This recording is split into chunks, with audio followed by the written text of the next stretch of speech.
Anak-anak, materi IPS kelas 4, tema 9, subtema 2, kita akan belajar tentang pemanfaatan sumber daya alam untuk pembangunan di bidang ekonomi. Nah, apakah kamu tahu apa saja contoh pemanfaatan sumber daya alam dalam kegiatan ekonomi? Yuk, kita pelajari bersama.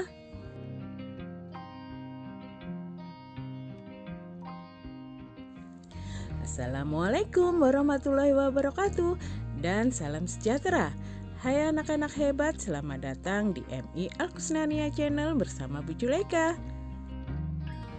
Anak-anak, bangsa Indonesia adalah bangsa yang dikaruniai sumber daya alam yang sangat banyak dan beragam. Dan sumber daya alam Indonesia tersebar dari Sabang sampai Merauke.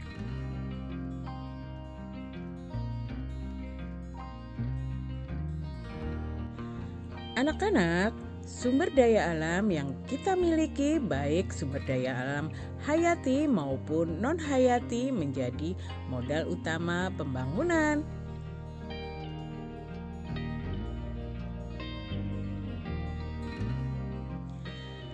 Selain dari pajak, modal utama pembangunan juga berasal dari penjualan sumber daya alam.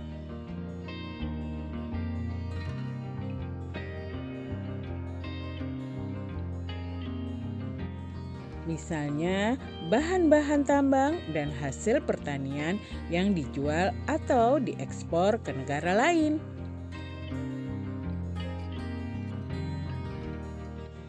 Dan banyak sekali sumber daya alam yang dimanfaatkan untuk kegiatan ekonomi.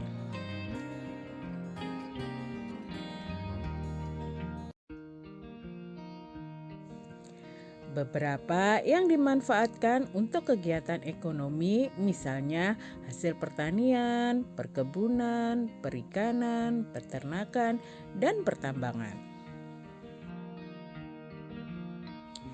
Di mana salah satu sumber daya alam yang kita miliki berupa kelapa sawit. Kelapa sawit dapat dimanfaatkan untuk membuat minyak goreng, margarin, dan bahan baku sabun. Pemanfaatan kelapa sawit menjadi beberapa produk tersebut merupakan usaha pemanfaatan sumber daya alam untuk kegiatan ekonomi. Kekayaan sumber daya alam dapat dimanfaatkan untuk menunjang dan mempermudah kegiatan manusia dalam rangka memenuhi kebutuhan hidupnya. Manfaat kekayaan alam bagi masyarakat ada yang dapat dirasakan secara langsung, misalnya hasil pertanian dan perkebunan.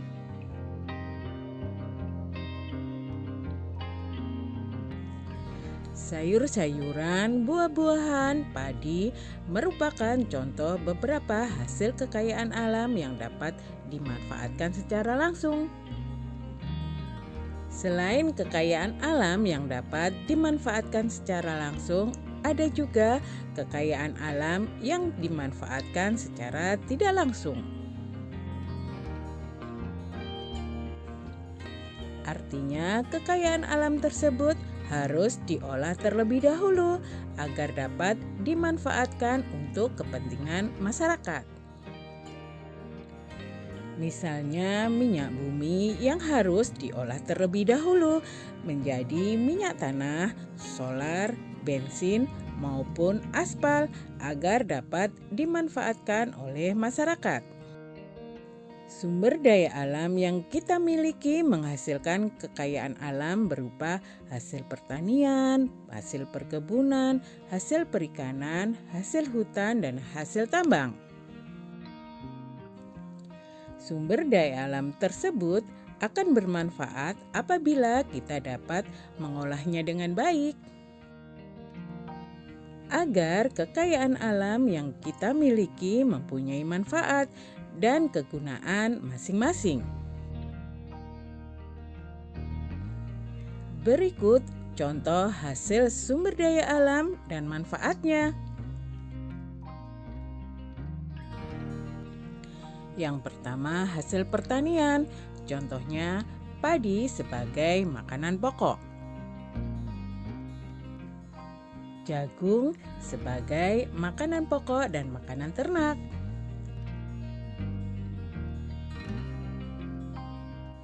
Kacang kedelai sebagai bahan baku tahu dan tempe, bahan baku kecap, dan bahan baku susu. Yang kedua, hasil perkebunan. Kelapa sawit sebagai bahan baku minyak goreng dan margarin. Karet sebagai bahan baku membuat ban. Dan tebu sebagai bahan baku gula pasir. Yang ketiga, hasil peternakan. Contohnya, daging sapi, kambing sebagai sumber protein hewani. Daging ayam, telur ayam juga sebagai sumber protein hewani. Ada juga ulat sutra sebagai bahan baku kain sutra. Juga lebah penghasil madu. Yang keempat, hasil laut dan perikanan. Contohnya ikan sebagai sumber protein hewani. Rumput laut sebagai obat, bahan makanan, dan kosmetik. Juga terumbu karang sebagai wahana tempat rekreasi bawah laut. Juga mutiara sebagai perhiasan. Yang kelima, hasil tambang. Contohnya minyak bumi sebagai bahan bakar kendaraan dan kompor.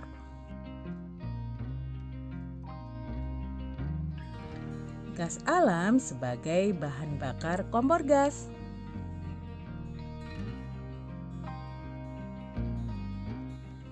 Ada juga belerang sebagai campuran obat. Grafit sebagai bahan baku pensil. Dan marmer sebagai bahan bangunan. Nah anak-anak, demikianlah pembelajaran kita kali ini. Semoga pembahasannya mudah kalian mengerti dan kalian pahami ya. Terima kasih sudah belajar. Terima kasih juga sudah subscribe. Guru pamit dulu. Bye. Wassalamualaikum warahmatullahi wabarakatuh.